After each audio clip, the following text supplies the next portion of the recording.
What up guys, Rob here with RJ Gaming coming at you with another Final Fantasy XIV video. I just wanted to do a quick video on some of my thoughts so far in the game of Final Fantasy. Obviously you guys know that I'm new to the game, so I've only experienced a small piece of the game. I'm in Realm Reborn right now. I'm level 26 on my Lancer, and so far this game has just blown my mind as far as the storytelling, the immersion. I mean, it's just a great game.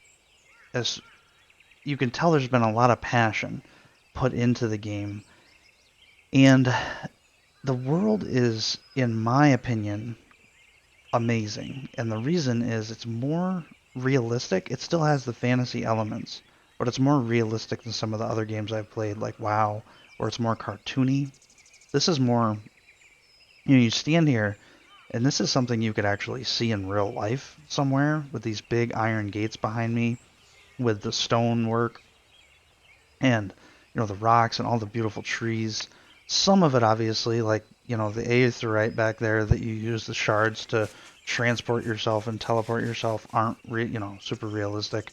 But all in all, the world feels very vibrant and very real. So A plus for me, 10 out of 10 with the world. Um, there's only a couple small gripes that I've heard from people where the world actually can be a little bit, as far as like the fine textures, it can be a little jumpy sometimes.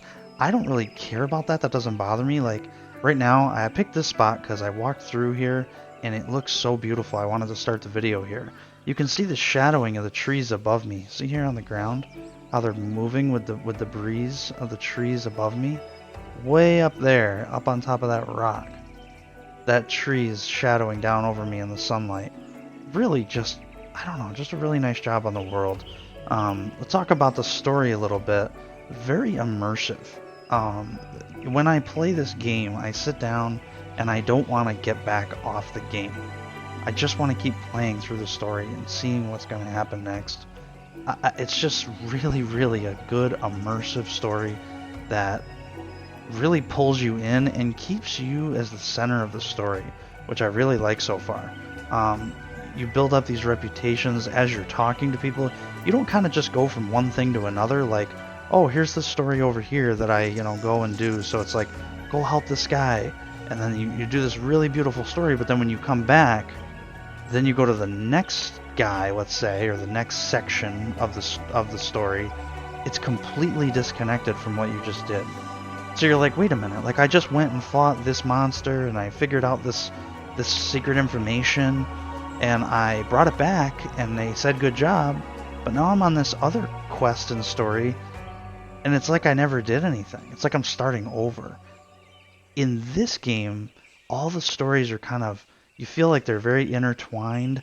All of the work that you do as you're progressing through the game builds, and you're building this reputation in this this world, and it feels really good. It feels really rewarding. So that's a huge thing for me.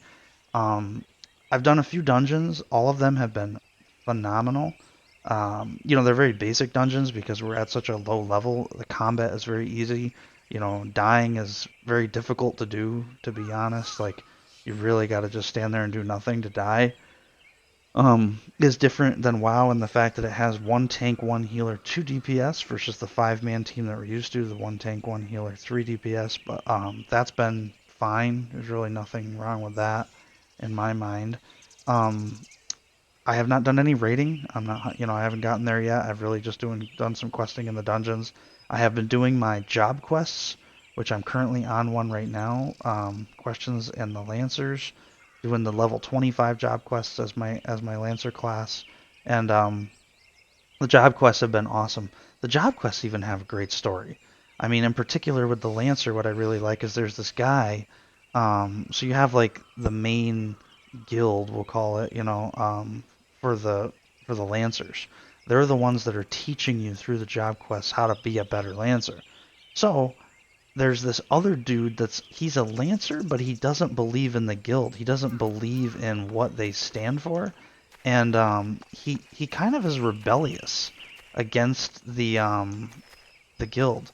So he kind of talks shit basically and is like, you know, this fucking guild, you guys suck, blah blah blah. And he just runs into danger and just attacks things and attacks things and attacks things. And so it was really neat because in the level 20 Lancer quest that I just completed to come back from my job quest, this guy was actually challenged by our guild master. He's like, listen, you think you're such a badass. I challenge you to do the thing that the challenge that Rob is about to do. He goes, whoever can complete it first wins, basically, you know. And he's like, I bet our entire guild, you know, he just said, I bet our reputation, if you know, against you. So let's see if you can do what Rob does. And he sent us to this area where we had to summon this giant fucking boar. This thing was massive, guys. And he gets over there with me, and you had to kill 10. You had to collect 10 boar tusks to like summon this bigger boar. I get over there and I put these tusks down on the ground to summon the boar, and this other guy's there with me. This guy that doesn't believe in our guild. We start fighting this boar together, you know. We're going back and forth, back and forth, back and forth. You know, we're fighting this fucking thing, and all of a sudden, the boar turns towards him, and he gets this little bit of fear in his eyes, and the boar just fucking boom nails him, knocks him like 30 feet back on his ass. He's laying there on the ground, stunned, you know, just in tons of pain. And I run over and I stand in between him and the boar, and I hold my weapon up at the boar, and I'm staring at the fucker, and I don't show any fear. And this giant boar comes towering over to me and just stares at me. And the guildmaster walks up and he's like, Rob, you've passed the task. You've passed the challenge. And this guy, you know, the dude that doesn't believe in us is laying there on the ground, and he's in disbelief. He's like, what the fuck just happened? Guildmaster kind of shooed the boar away because, you know, he's a baddie and he'll fucking beat the shit out of the boar if it tried to do anything. And he basically told the guy, this is what we train for, is we train to learn the right way, learn all our abilities, and get better through those abilities to be able to take on these bigger challenges. You can't just run into combat without the proper training, without the proper preparation. That's what this whole Lancer Guild is about. And the guy kind of just picked up his weapon and sort of just was like, fuck, you know, and just sort of walked off, sort of embarrassed, you know. And I just left that. You know, it's got a story to it, you know. It's got a, I don't know what's going to happen with that guy. Is he going to believe in us? Is he going to join the guild, the Lancer Guild? Is he going to continue to be kind of like a pest and want to, you know, go against what the Lancer Guild stands for? I don't know, man. But it's a story that's developing and that continues to grow. So A+ on the story for sure. Other thing I want to mention real quick is the combat. It is, to me, awesome. Now, there is a longer GCD than in WoW. That's all I have really to compare it to. So a GCD, there's a global cooldown, which is basically how long do you have to wait in between abilities that are on the global cooldown to use a different global cooldown ability. So like, for instance, if I press this button, I have to wait to recast something else. So it's basically 2.5 seconds, 2.49 seconds. So these are on that global cooldown, and some of these abilities are instant though, as you can see these cast on this. So I've actually found that with the abilities that are on global cooldown, if you have abilities to cast that are instant in between, I really don't mind waiting. It's not really a big bother to me, it's not a problem. The other thing I love about the combat is it's very motion and very positional. Like, it's motion heavy and positional, as in when you're fighting, where you're standing is very important. You know, you get these little like boxes that show up around enemies that you have to get out of to then cast another attack. And the other thing about combat I really like is it's about combos. So combinations of different abilities get stronger. So like, for instance, True Thrust is kind of my base ability. Vorpal Thrust feeds off of True Thrust. So if I cast True Thrust first, then Vorpal Thrust does more damage in that order. And then Full Thrust actually combos off of Vorpal Thrust. And this thing is a friggin' monster. So you basically have, so this, look at this, full thrust. We'll read this just to show you guys the potency of combinations and why they're important. Delivers an attack with a potency of 100.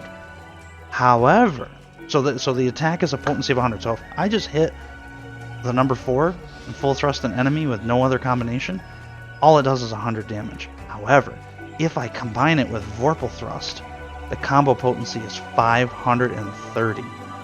Pretty fucking awesome, right? That's humongous. That's 5 times the damage. And then, like, for Vorpal Thrust, attack of only 100. But if I do a combo with True Thrust, it's 310. And then True Thrust just has that base damage of 210. So we got 210, 310, 530. Boom, boom, boom. 3 buttons. They're used in order, you know? So I like the combos. And then there's also attacks like this Disembowel. You want to keep this up all the time, but it lasts for 30 seconds. The combo, the ability here, the combo bonus. So increases damage dealt by 10%. Its duration is 30 seconds. But you have to combine it with True Thrust to get that. So the way that this kind of rotates without any other abilities involved, you use True Thrust, then you use Disembowel to get that damage increase for 30 seconds. So True Thrust, Disembowel, then True Thrust, Vorpal Thrust, Full Thrust. Then True Thrust, Vorpal Thrust, Full Thrust. As soon as you notice the Disembowel drop off, which it shows up in the top of your screen, that 30 seconds ends, you then True Thrust, Disembowel, then True Thrust, Vorpal Thrust, you know, and repeat. And then you go back to Disembowel. You want to keep this up all the time. There's abilities like this Feint, which is nice. Lowers target strength and dexterity by 10%. It's a 90-second cooldown, and it lasts for 10 seconds. That just weakens your enemy. This one right here, Life Surge, awesome ability. Ensures critical damage for the first weapon skill you use while Life Surge is active. So you want to make sure that when this is active, basically you keep this up as often as possible. The duration is only 5 seconds. This is an instant cast. So this is something you could go in. This ability here, Piercing Talon, is basically just a spear that you throw. It's a ranged attack that you attack from a distance. So you can literally use this just to aggro enemies. So you come up on something, Piercing Talon, then activate your Life Surge, True Thrust, Disembowel, and then go into your rotation with your True Thrust, Vorpal Thrust, Full Thrust. The fucking the stuff flows really well. And then I got a couple defensives here, Bloodbath and Second Wind. These are only abilities that I've learned so far. I've got a stun, which is nice. It's the combat flows, in my opinion, very well. Again, it is slower because I'm starting off at I'm at this lower level right now, but it's starting to get to the point where I'm feeling that flow. I'm feeling it like, wow, okay, I really got to pay attention to quite a few things going on here. It's starting to feel more involved. You know, when you first start the game, it's like they give you this, so you literally True Thrust. True Thrust, True Thrust, True Thrust. Oh my god, it's like, okay. Then they give you another ability. Ooh, Vorpal Thrust. So then we True Thrust, Vorpal Thrust, True Thrust, and then you're just like, okay. So in the beginning, yes, it's very slow, just like any MMO. It's going to take time to build up. But now that I've got all these abilities unlocked and I'm starting to get a few more things going on, the combat is feeling much better. Any MMO in the beginning, when you only have 1 or 2 buttons, is going to be quote-unquote semi-boring, especially for someone who's played an MMO for years and has played at those high-intense, max-level combat situations. You want to have more to focus on. So now I'm starting to feel that flow and that demand of my focus, and it really feels good to be challenged. So I love the combat. Not really a whole lot more to speak about. I just kind of wanted to talk and show you guys where I'm at. This has been just amazing so far. So I'll end it there with my thoughts here, and yeah, I'm excited to continue my journey and continue the questing and get into more, get more abilities. I'm excited to get my first mount that's coming up soon. I'm actually in the Hero in the Making quest, so my mount will be coming soon after that. I'm excited to learn more abilities to eventually become a Dragoon instead of a Lancer, to kind of graduate up to that. There's a lot of great things coming down the pipe, and I just wanted to take a moment as I was running into this area. I was like, I want to stop and do a quick video on my thoughts so I can look back on my journey as I move forward. I want to be able to have these videos to sort of look back and to also show you guys where I'm at and what Final Fantasy XIV is all about. If you have any specific questions about it, you can hit me up with some questions. I don't know everything about the game, but if I can't find you the answer, I'll definitely find someone who knows the answer. And yeah, hope you guys enjoyed the video. Hope you're having a great day, and I'll talk to you in the next one. Take care, guys.